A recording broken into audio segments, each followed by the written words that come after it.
ഇവന്മാരുടെയൊക്കെ പണിയനായിരിക്കും നിനക്കും അല്ലടാ. സർ, ഇവിടെ ആരുമില്ല, എല്ലാരും ഓടിക്കളഞ്ഞു. മടിയിലിട്ട് വളർത്തിക്കോ നീ അവനെ. എവിടെ ഒളിച്ചാലും ഞാൻ അവനെ പൊക്കും.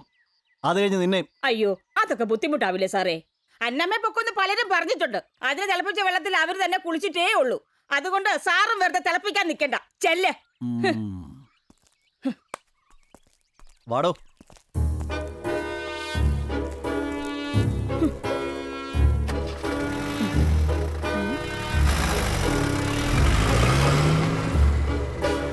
സാംശയോ? എന്തോ ബാബു എവിടെ?